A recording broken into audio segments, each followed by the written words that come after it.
Hi, everyone. Thank you for joining us today. We'll give it just a couple seconds to let people get into the room. But we have a very exciting topic today. We're going to be talking about how to identify and then beat your top competition in your vacation rental market. And we're going to be showing off some really fun AirDNA features. I am personally a host, so I can say I've used this and I use it every day. So it's going to be great. Okay, it looks like people are joining in, so we're good. So anyway, my name is Jamie. I'm a product marketing director at AirDNA, and like I mentioned, I'm also an Airbnb host. I own a home in North Carolina. And today we're going to be talking about identifying and beating your top competition with one of our experts, Tom. So Tom, why don't you take us away? Great, thanks, Jamie. Hi, everyone, and yeah, thanks for joining us today. So let me just share my screen.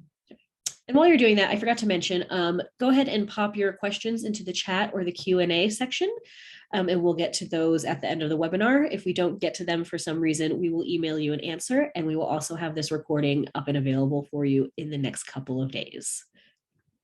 Yeah, perfect. So yes, as Jamie said, we're going to be looking at how to identify your competition in your market. So there's a couple of ways of doing that with our tool MarketMinder. So the best way, I think, is by connecting your Airbnb listing to your AirDNA account. So to do that, most of you will obviously, when you open MarketMinder, you'll land on this page. This is the overview, kind of, yeah, just gives you a brief overview of your market and its performance.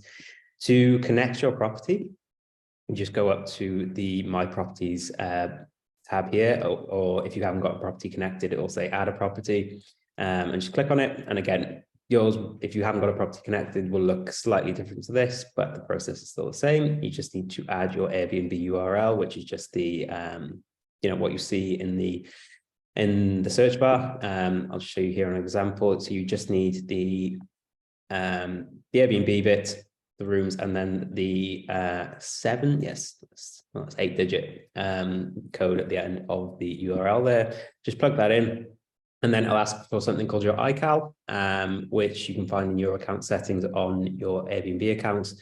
There's also a little video here that shows you how to do it, and there's also a Help Center article in our Help Center that can kind of explain how to do it as well. So once you've done that, you'll have something that looks similar to this. So I will just pop back to this because this will become relevant once I show you what's on the next screen. So one of the benefits of connecting your listing is the ability to create a custom comp set. So this is a list of what we've determined are comparable properties to your listing. So we decide the similarities, I guess, based on, first of all, how close they are geographically to your listing, and then also how similar they are in terms of the number of bedrooms, bathrooms, and guests they can accommodate. So we'll pull in up to 100 listings based on how big your market is and how many comparable properties there are. And then the idea is for you to then go through these comps and identify whether they truly are comparable or not. So click on the listing link here. You can look at their listing. Do they have things that your property has, like amenity? Is there an amenity that you have that really sets you apart from others? So they also have it. Another way of doing that, or doing this, sorry, and sort of taking the legwork out, I suppose, is with the filters here. So you can open this up, and then you can do it by distance, again by number of bedrooms or bathrooms, guests, and then you can also filter by amenities. So if you've got a hot tub, for example, and then you just hit apply, and then that will just select all those properties with hot tubs in the area, that we've just established our comps, and then you can use them as your comp set list. If there are properties on here that you don't think are comparable, you can just simply uncheck the box, click save, and that will then remove it from your comp set. So it's all about refining this list to make it as relevant as possible to your listing, and how you're comparing against their performance. So there's a couple of ways of looking at this. So at the top here, you've got these comp set metrics. So this is basically giving you the last 12 months performance for your listing in your market. So you see your occupancy rate, average daily rate, and turn the total revenue generated. And then you've got exactly the same for the comps underneath. So you've got their occupancy rate, their ADR, and of course their revenue. And then the comparison score is basically, I'm just going to reset these filters just so I can show you bigger. Yeah. The comparison score is then just showing you how you're performing against, or you have performed, sorry, historically against those comps. So you can see 100 being the best scores, and then you scroll down and you can kind of see where you sit within that comp set when you get to, in this case, around the 80s.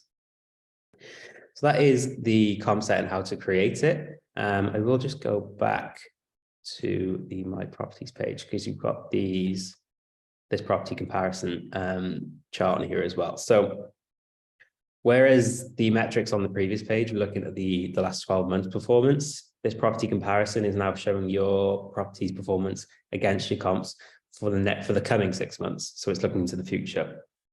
So we've got these 3 dials here, and they're looking at occupancy, booked rate, and the lead time for those bookings.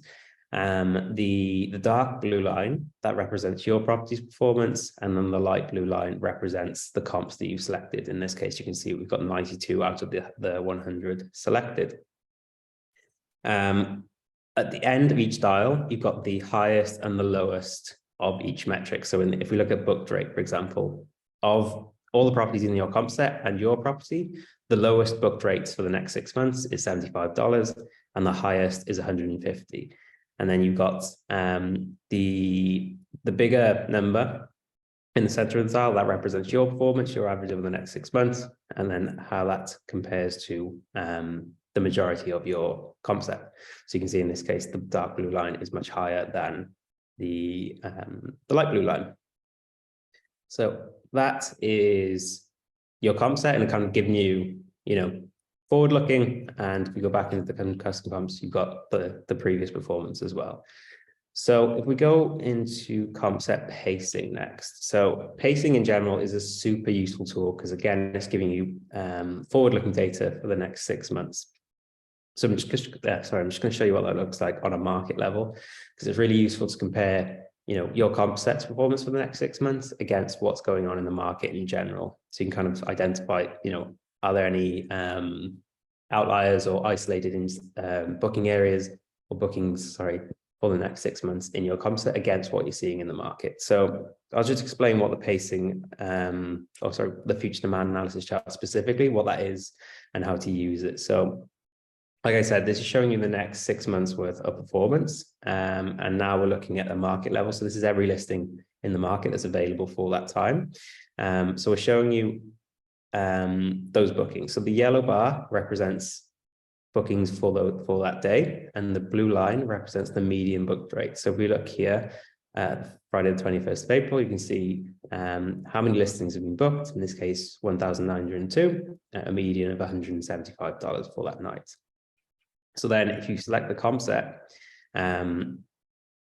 pacing, this is now just showing you how those, in this case, 92 properties are performing for the next 6 months, which is really helpful because you can kind of see, if you identify dates that you haven't got a booking for, and you see in this case 20 properties have for the 17 that are still available. So we look at this date, for example, the 14th of July. So that 20 properties have been booked at a median of $137, and there's 17 still available to be booked at a median of $147. So if your property is the nightly rate you've got set for that date is close to that 147 mark, maybe you need to reduce it closer to what we see in the 137 figure to ensure you're getting a booking and you are staying competitive with those properties in your comp set going forward. So it's really useful, as I say, just sort of see how they're performing going forward and how you can match it and in turn hopefully beat it. With this, even adjusting your nightly rate by $1 or $2 can make a difference and can ensure that you get a booking and that you're outperforming those in your comp set. Okay, cool. So let's move on to the smart rates now. So actually what we'll do is start with market rates. So market rates, this is our pricing tool, sorry. So this is giving you daily pricing recommendations up to 11 months into the future. So the market rate, what we're looking at is the median rate for every property in this market going forward over that time frame. So again, this is looking at a super wide net. So we want to try and narrow this data down to make it more relevant to your listing. So you can do that in a number of ways. You can, just change it to the number of bedrooms and how many guests it can accommodate, You can even adjust the percentile. So if you think your property is of a higher standard, you can charge a higher nightly rate. You can also do that by setting into the 75th percentile, for example. But the best way of doing it, I think, is looking at the comp set only. So again, this is now just looking at how your comp set are priced over that time. Obviously not, we had 92 properties selected in that comp set. For some of these dates, they're not always all going to be available. That goes to the same for what we saw in the pacing. So you can see in this case, on the 24th of March, you can see the 30 have been booked and 13 is still available. And again, you've got the average booked rate and the average available rate. And in this case, you can also see that the rate that this person had set is $143. So to ensure that they're competitive with those comps, they need to reduce that rate close to that 101 figure to ensure they're getting a booking for those days. And this goes for the same for any date you're looking at in the future.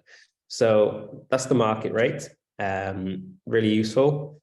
Now we look at the smart rates. The smart rates are slightly different. So rather than just looking at how other properties are performing, we're also taking into account external factors. So the smart rate as a base is looking at how comparable properties are priced for these dates going forward.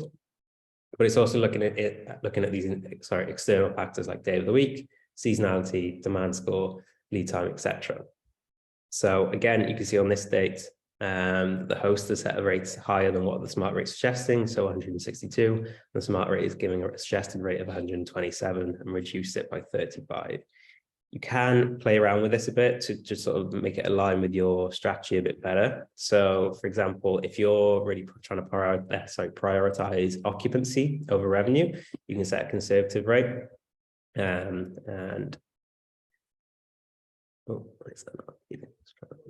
Okay, we'll look at the aggressive rate first. So you might be prioritizing margin over occupancy. You want to see more money come in rather than more bookings.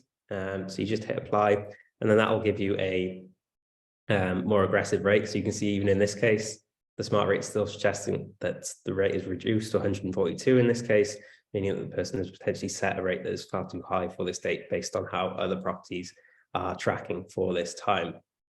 There's other things you can do with the price settings, like set a custom rate. You can also set a minimum or a maximum, so you never go below a certain figure, as well as an orphan day discount. So you try and make those days that are typically hard to get bookings more appealing to guests. So yeah, the smart rate is a bit more intuitive than what we see with the comp set. So obviously with the comp set, we're looking at how your competitors are priced. The smart rate is looking at that, but it's also taking into account those external factors. So it's a bit more dynamic in that sense and gives you a bit more data to back up your pricing strategy going forward. So those are some really useful ways to, first of all, as I say, identify those competitors, and then secondly, try and outperform them if you have a property or an Airbnb listing already.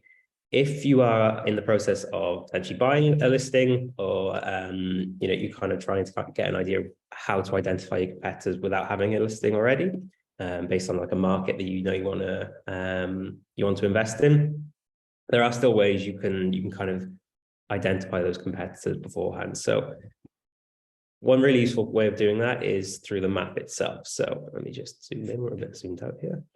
So I got Denver pulled up here. So if, for example, you knew you wanted to invest in Denver and you knew you wanted to invest in a 2-bed property. So let me just show you what it'll look like from your perspective. So when you open up Market Minder, this is the views you'll have blue dots, green dots, and purple dots. So the green dots represent shared room listings, blue or private room listings, and then purple represents multi-bedroom properties. So as I say, if you knew you were going to invest in Denver and you knew you wanted a 2-bed property, you can just bring up all those 2-beds, and then each one of these listings is a 2-bed in the market. Now, again, if you want to get even more precise and you know which neighborhood you wanted to invest in, for example, let's go with Baker, for example, by selecting it from this drop down, you can then narrow down that that data set even further. Quick note on this, not all markets will have sub-markets within them or zip codes or neighborhoods. It's just the larger cities, and it's all sort of dependent on the number of rentals in your market. So, so once you've done that, if you're looking at a 2-bed property in the Bacon neighborhood of Denver, these listings are going to be your competitors going forward. So what you can do then is just look at their performance. So each dot will give you the last 12 months performance for those listings. You can see how many days over the last 365 they're available. The occupancy is then a percentage of those days. So in this case, it was occupied 61% of 101 days, booked an average of 298, and in turn generated a revenue of $18,500. So, really useful to just go through each one of these, sort of see how they performed, and it'll give you an idea of, first of all, what's possible for your listing. And then you can also, as we did with the comp set, click through onto the listing itself, look at whether they're potentially professionally managed, they've got a property manager, for example, or if they've had professional photos taken, all these things that may set them apart. It's really, really useful for you to go through and identify this, and then take it into account for your research going forward, and how or what you may need to implement for your listing when you do bring it onto the market, for example. So that's one way of doing it. Another really useful tool we have is the top properties. So with the top properties, you can view this by total revenue generated. Again, this is all over the last 12 months, sorry. So annual revenue, average daily rate over that time, as well as the number of reviews. Again, you can filter this down. So say, well, let's just focus on 2 beds again. And then that'll bring up all the top performing 2-bed listings in the area over that last 12 months. So same thing, again, you can click through to the listing, sort of see what it is that they're doing that's setting them apart and making them, or helping them generate that status as a top performer. Again, if you were unsure about where to invest potentially, and you wanted to see where the top performers may be located in the market, you can open that up again, and then you kind of see they're all located within this area of Denver, for example. So yeah, super helpful. And then finally, if you go into any of the occupancy rates or revenue tabs, this isn't going to help you necessarily identify specific properties that may be your competitors, but what you can do is use it to kind of help you. Again, this is more if you haven't got a listing and you're trying to work out where your listing might sit, is you can use the price tier section. So again, I've got 2-bed properties selected here. So say if you knew the property you were going to purchase, or the listing that you were going to create would be more on the luxury end of the scale, you can just select them. And then you've got historical data to kind of give you an idea of what's possible, what's been achieved historically, and what you might want to achieve going forward with your listing. Based on what you've seen historically, these are the kind of benchmarks that have been set before, and it's where you want to see your listing kind of reach once you do bring it onto the market. So yeah, as I say, I think the best way to do it is to obviously connect your listing here in the My Property section, use that comp set, really utilize the feature and narrow down that comp set to make it as relevant and reflective of what you're trying to achieve as possible. Use the pacing and the smart rates tool to help you price going forward, and really make your rates competitive with what you're seeing in the market, as well as your comp set again. And then finally, you can always use the map and the top property section to really kind of get an idea of how other properties performed historically, and take that forward with your listing.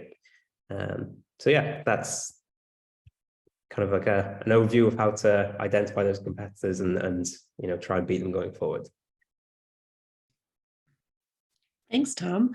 A couple other things I wanted to dive a little bit deeper in and point out. If you can go back into the My Properties area for me.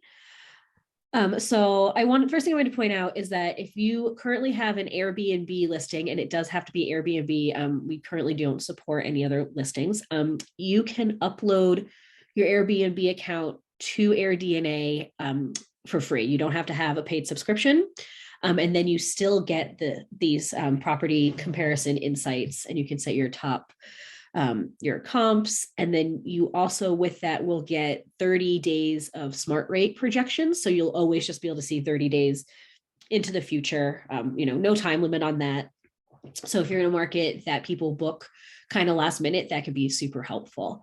And then what I love to do, if you go into the comps section, sorry, you just reminded me of something else as well. Sorry, I just wanted to say, when you do upload your listing, if you have multiple listings, it will pull all of them in at once. You don't have to go back and do it individually. So it's a bit of a time saver on that. So yes, just another thing to take note of. Yep. And then when you're in here, one of the things, and I think Tom touched briefly on it, but one of the things I love to do, you'll see that the second one on this list is currently grayed out. You'll always know your market better than ever we will.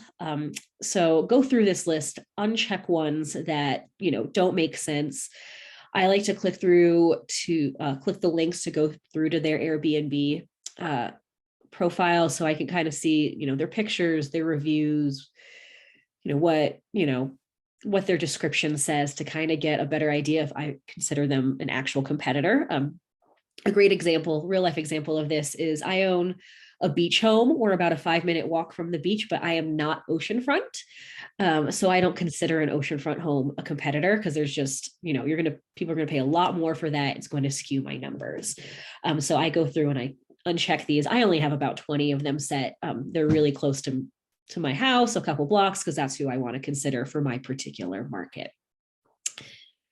So go ahead and drop any questions into the Q&A or chat section. And Tom, if I have a brand new listing and add it to Airbnb, will it show up in here immediately, or do I need to wait a little bit?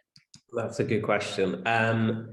No, is the short answer. So based on how our system works, we need to identify comparable properties to be able to give you rate recommendations. We need to have an idea of first of all, what your listing looks like and how it's performed. So generally for a new listing, if it's just been uploaded to Airbnb, we typically need around 2 weeks to gather enough data to be able to give you any kind of recommendations and a comp set that's relevant. Because if we just did it straight away, the recommendations wouldn't be based on anything. So yeah, there is a slight delay, but it's only because we want to give you, realistic and actual helpful insight before giving you anything else,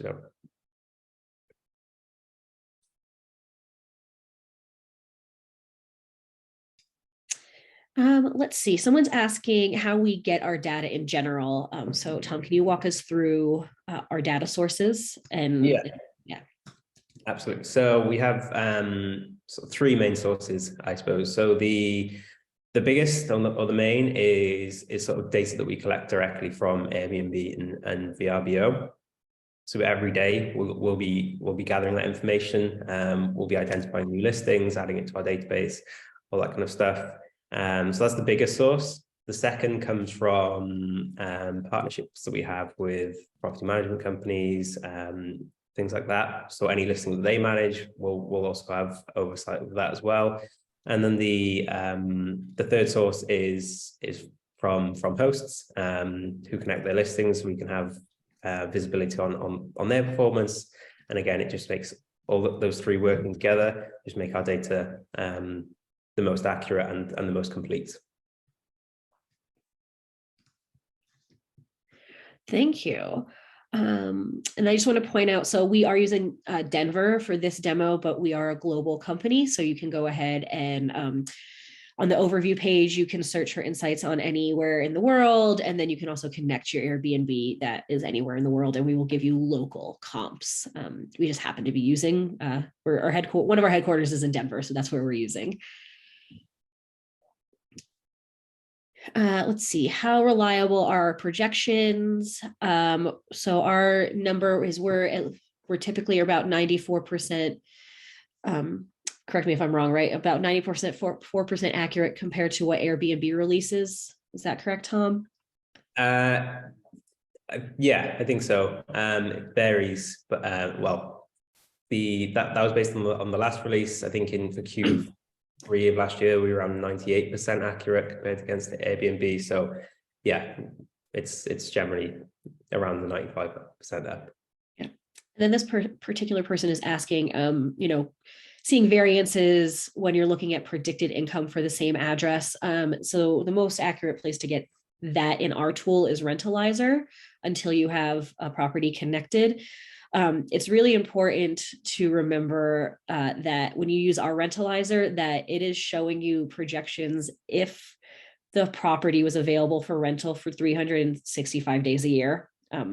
That's because we don't know how you're going to be using it. You know, you might be using it as a vacation home, or it might be a true investment that you're never at. And this is based off of the past 12-month performance of the comp properties. Right, Tom?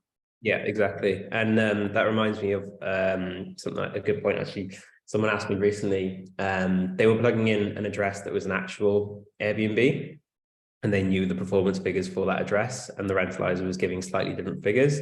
And it's because when you put an address into Rentalizer, even if it is an active Airbnb and we have information on it, as this is a projection tool, we won't pull that information. We'll be looking at how those other properties have performed, those comparable properties over the 12 months, because, you know, if that was the case and we could only put in actual Airbnb addresses into here, if you were an investor looking for a property that isn't an Airbnb, it wouldn't be a very useful tool. So that's why it works off those comparable properties.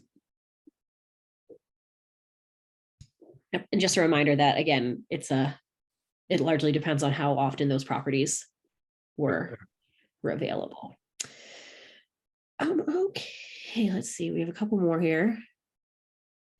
Also doing. So if we go into the smart rate, someone's asking about the conservative versus aggressive